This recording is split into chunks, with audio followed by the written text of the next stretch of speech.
Jazz was born in America. In cotton fields and cities, in brothels and churches, in the opera house and the nightclub. Jazz was music of the people.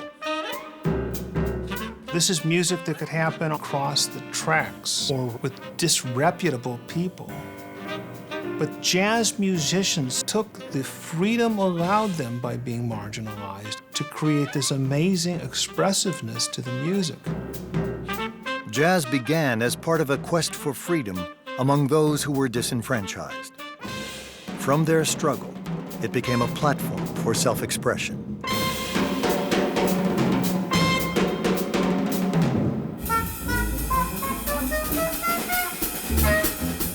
For me, it's taking all of what I've learned about musical history, about harmony, about rhythm, about melody, taking all of these elements and actually using them in the moment to create some statement.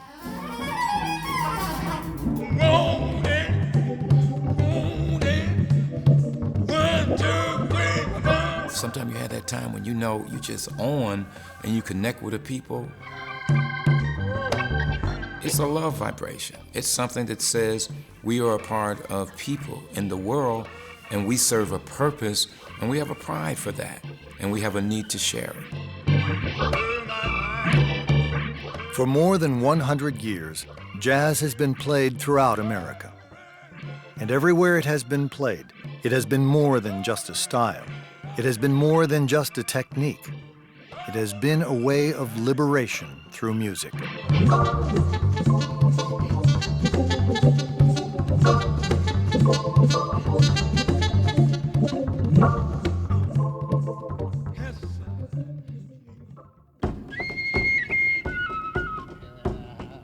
When blacks were seized from Africa and enslaved in America, they lost almost everything. The family ties were left behind. Their social traditions were left behind. They brought almost nothing with them, no luggage, whether physical or metaphorical.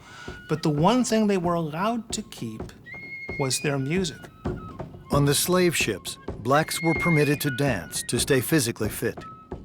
And in the fields, they were encouraged to sing to help them labor under harsh conditions. But the slaves took the music that was allowed them and made it their own. It was a way of communicating from one person to another in another field, working to say things to people when language was taken away. Has said the morning come, boy. He said it makes no difference. And language was taken away for a very specific reason, so that these people couldn't get together and decide that they were not going to be slaves. I know you know.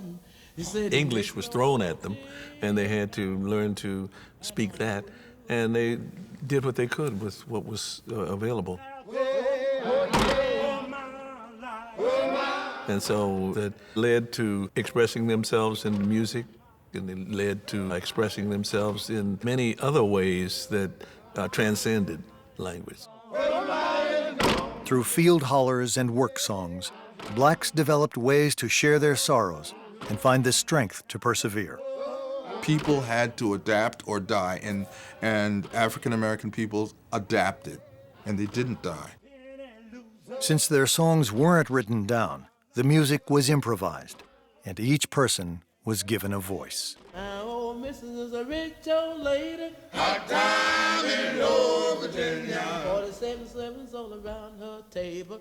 So jazz was an outgrowth of that. It was one of the things to take music and do something that was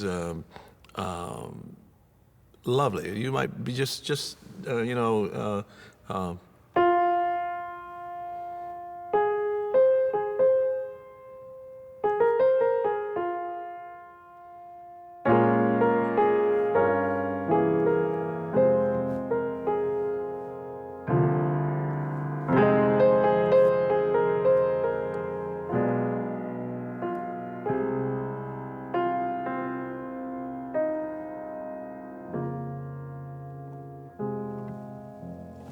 very sad, very, because To have somebody tell you what to do all the time and be on your case is a terrible thing. And sometimes I feel like a motherless child is the title of that, and that's the way I guess a lot of people felt.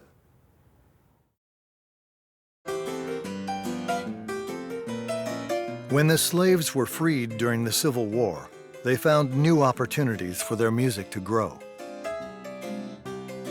By the late 19th century, many African Americans had settled in New Orleans, a city that had been founded by the French and embraced immigrants from as far away as Spain, Germany, Ireland, and the Caribbean. In New Orleans, different cultures not only lived side by side, they melted together, each adding its own flavor to the cultural mix. Before long, blacks began blending their own music with a variety of styles around them. The fusion they created would become known as jazz. Jazz draws upon the African American influence, which is predominant, but you also see these other influences coming on board. New Orleans had a great history of classical music. The number of opera houses and performance venues there were enormous. You also have that heavy Spanish influence with all the Latin music, both from the Spanish settlers and from the Caribbean.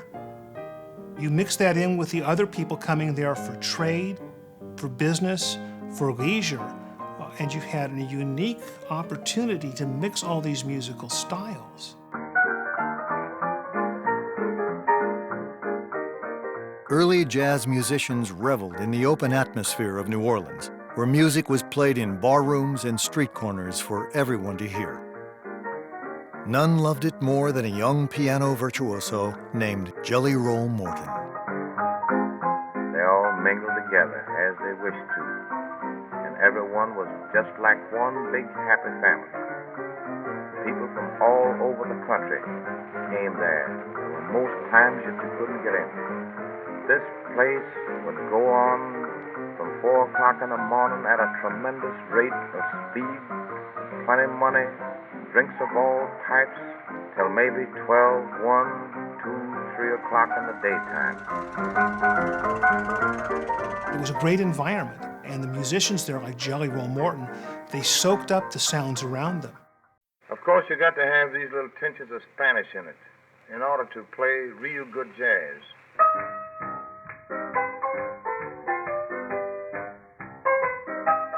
He heard the Latin music that was permeating the local environment. Jelly Roll was the individual that best forged all these elements together. He was in the right environment that allowed him to take his own traditions, his own African American traditions, the sounds that he grew up with, and then bring all these other American sounds into the mix. The mixing of styles in jazz produced music like nothing that had been heard before.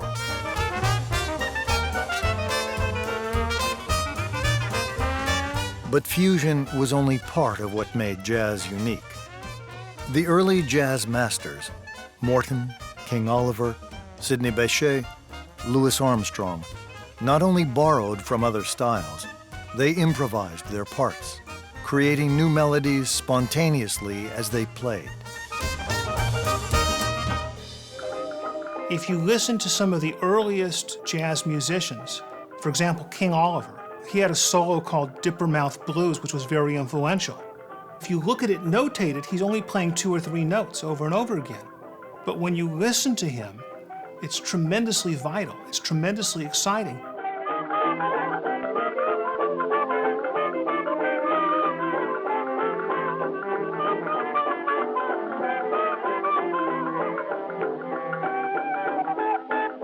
Since the earliest days, jazz musicians have made improvisation the center of their art and used it to convey their feelings directly to their audience. If you can be a great jazz musician, it's not because your fingers are faster than everyone else's. It's because you can plunge yourself into the immediacy of the moment and draw all the energy, all the intensity and vitality of everything you've learned, and put it to play in that moment.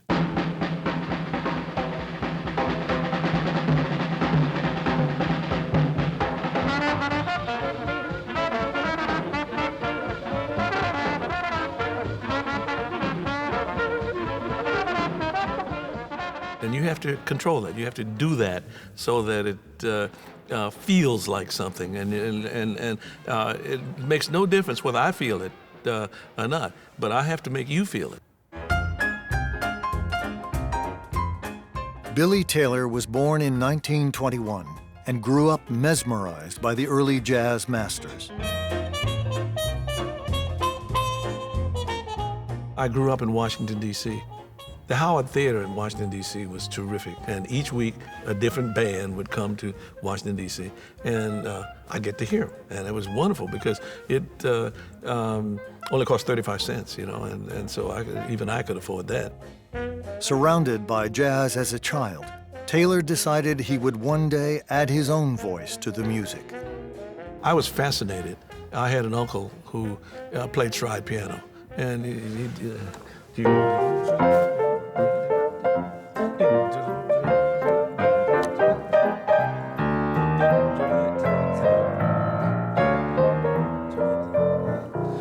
that was the way he played. And I said, oh yeah, that's, I want to do that. And I could hear the left hand, and I could hear all of this stuff going on.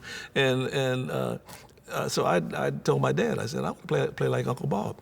She said, no, you have to study, learn how to play properly. Uncle Bob plays by ear, and he's. I said, yeah, but, I want to play like that, Uncle Bob gave me my first Fast Swallow and my first Art Tatum records. And that Tatum record just knocked me out. I mean, I never heard anybody play piano like that.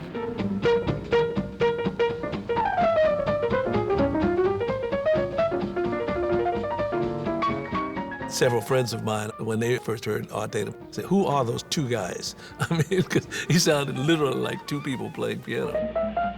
But be able to play by ear and to learn something immediately, just on hearing it, that fascinated me. I wanted to do that.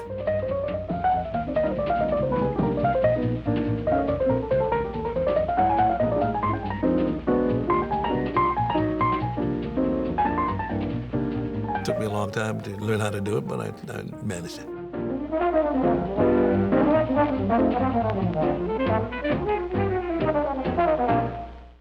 Taylor not only mastered playing jazz, he became a skilled composer as well. I heard Dizzy Gillespie do something, and I just liked the bass line. So that gave me just something to work with.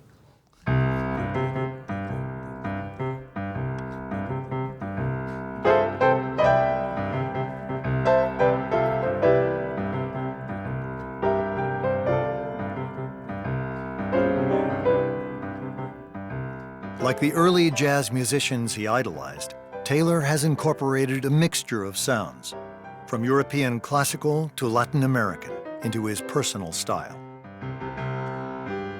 And he has shown that there is no single way to approach jazz music.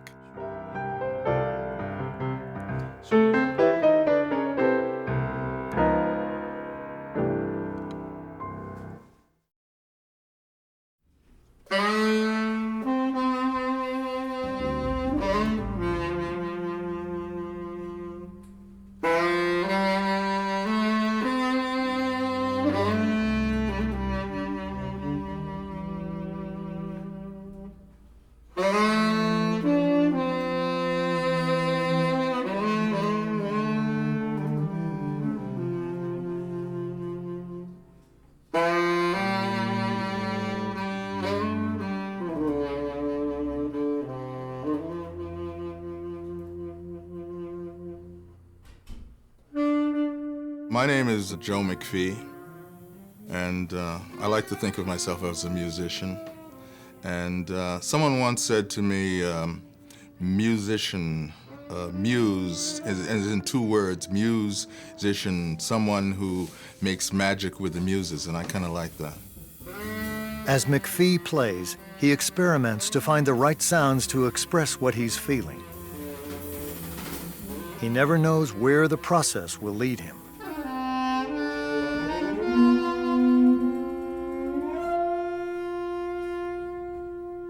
We never say, you start or I'll start. We get on stage and we listen. It begins with the first sound. That first sound sort of implies another possibility, and another, and another, and another. And it sort of, I don't know if you'd say it's a kind of pyramid process or whatever, but it's a building process. There are a lot of dead ends, but we must investigate every possibility. For example, you're driving down the highway and you're traveling south. And you come across a big hole in the road. You can no longer travel south, but there are side roads that take you east or west or north. So that means at some point you will be going absolutely in the opposite direction of where you want to go. You have to keep in mind where you want to be, but you're going in the opposite direction. What do you discover? Other ways of solving that problem. Jazz is a very disrespectful art form.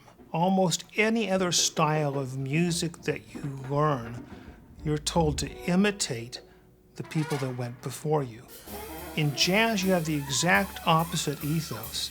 The jazz musician is told constantly to do something different.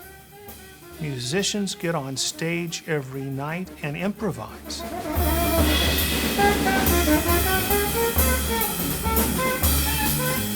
If you come to hear me play, you can love what I do or hate what I do, but you will not be indifferent to what I do.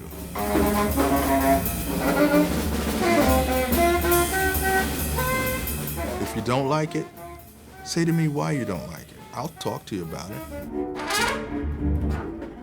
You may not agree with me, and I may not agree with you, but at least we'll be able to communicate with each other. And that's all you can ask for.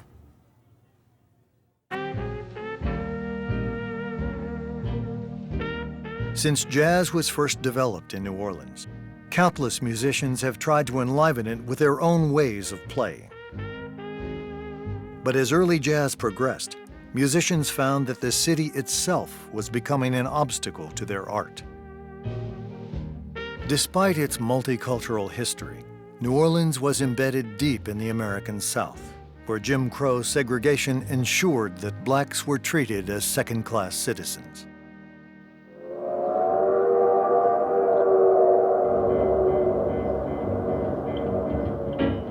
By the early 1920s, many New Orleans artists, including Louis Armstrong, Sidney Bechet, and Jelly Roll Morton, joined a migration of blacks to Chicago, a city where blacks had greater freedom to live and to express themselves.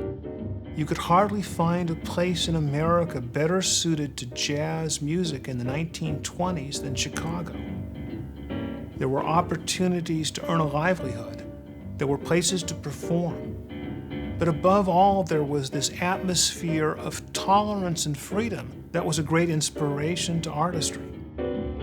Here's this street culture, this real new, fresh, like, I'm no longer sharecropping. I'm in a big city, and I'm wearing cool clothes like Jelly Roll Morton, and I'm seeing pretty women sashaying. And I'm going from church, and then I'm coming from a club, and then I'm hanging out in the streets all day. And there's music 24/7, saying that life is moving.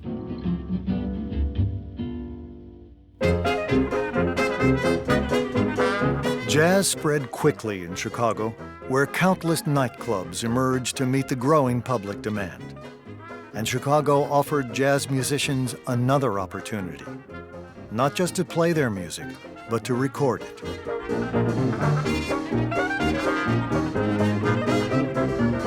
By the mid-20s, jazz records were selling throughout the country, and millions of Americans, both white and black, had a chance to hear jazz for the first time.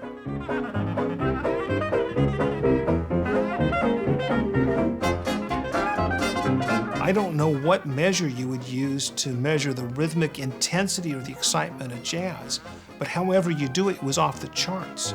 It was like a cook who had discovered new spices. All of a sudden, you've been eating this bland food all your life, and now someone puts a dish in front of you with all these exciting flavors that you've never had before. Well, jazz music was like that. It was serving up this musical dish to the American mainstream that they'd never heard before, and they liked it.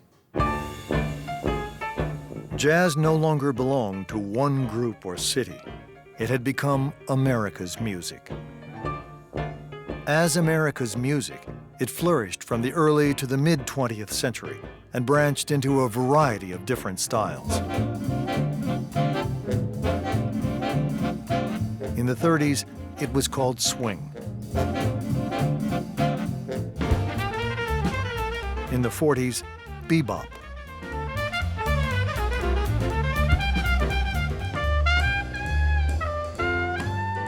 In the 50s, modern jazz.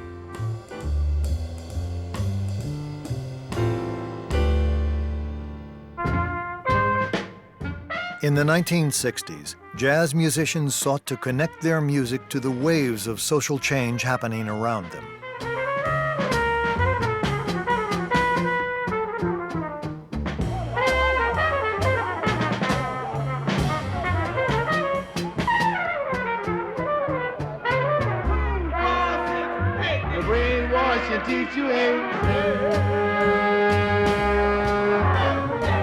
As they had done since the earliest days, jazz musicians asserted their vision of jazz as a means of personal expression and a tool for freedom. In the development of jazz, we have a style called freedom music. And the freedom on the surface seems to be freedom from certain musical constraints. But freedom is a loaded word, particularly in an art form like jazz made by African Americans, the great underclass of our society. Freedom always means more than the notes that people are playing.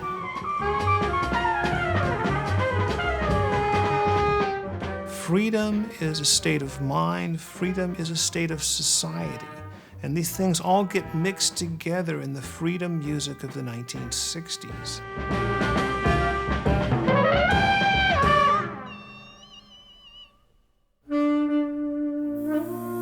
1968, when Martin Luther King was shot, I went with some friends. I was in the front of all these people marching for Martin Luther King.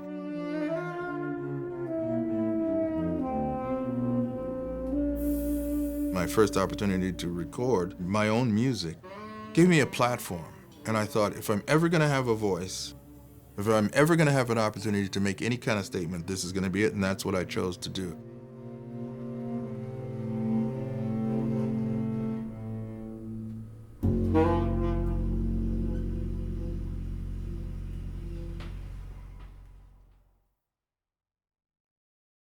Tell me, what can I do? So baby, help me please.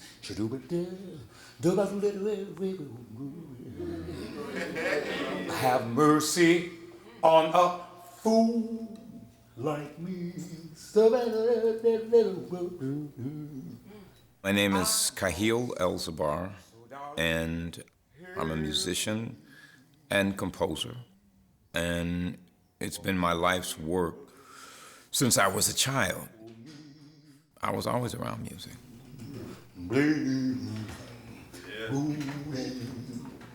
One of the fun things I used to do with my father was scat since I was a kid. You know, sitting in the car waiting for my mom someplace, because we were always waiting for my mom. He would take me through tunes. I was what they called LD, a learning disability student. So when he would do Scrapple the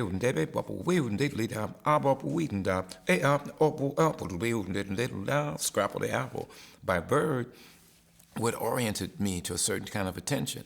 And it became really a part of my way of expressing things.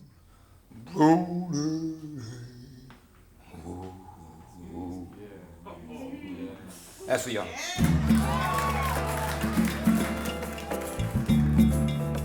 El-Zabar grew up in Chicago in the 1950s and 60s, where he heard everything from bebop to free jazz. In 1969, he joined a growing movement of African Americans who were exploring their identities through their history and culture.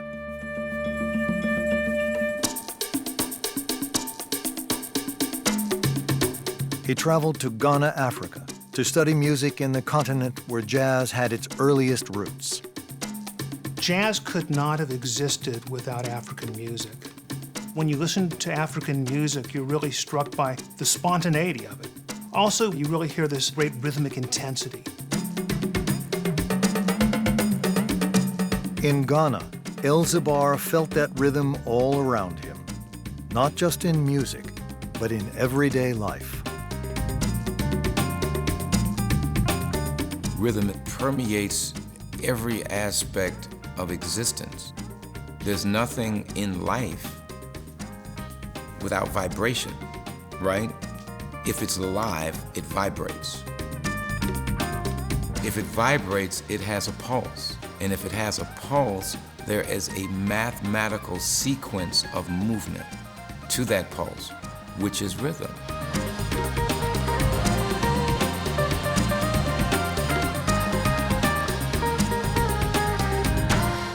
When I was in Ghana, when I went to school at the University of Ghana, I learned about the Yoruba language. And like, you know, if I said in Yoruba, Africa ni ilemi, and if I played,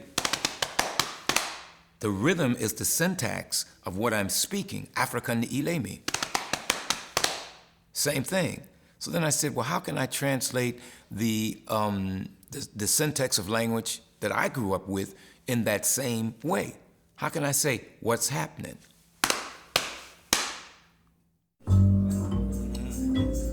After 3 years in Ghana, El Zabar decided to take what he had learned and bring it back to America. My Asini Hene, which was like the big teacher, the Asini Hene saying, you do good, man. He said, when you speak Yoruba, you do good. But it's not your language. It's not your land. Your ancestors, yes, but you come from there. Can you sing a blues? I said, yeah, I can sing a blues. He said, that's your language. That's your language. So I said, well, how can I translate what I've learned of the Antumpan drum from Ghana? Now, how can I relate that to my trap drums? How can I place that in writing with a piano? How can I synthesize a sense of Africanness, which for me became, and my word is Afro-slick, taking from that ancient, putting a contemporary spin of contemporary life and allowing myself to grow.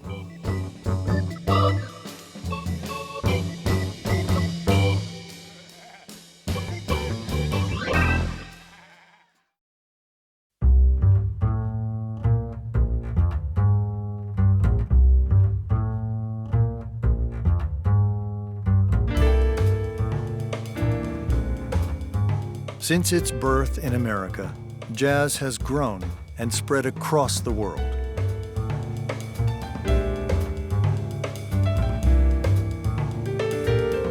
As it has spread, it has become a symbol of freedom. Freedom against oppressive governments. The freedom of an individual to sing or dance or to have a voice. I'm proud of the fact that jazz has literally gone around the world and made different people of the people that it has touched. There are so many people who come to us now and who got the message about freedom to express yourself. The message that you can do something which everybody else feels, well, I don't think you can do that. And that's the same lesson that Africans got when they came to this country. And it's been spread in a way that I think no one else has been able to do to that extent.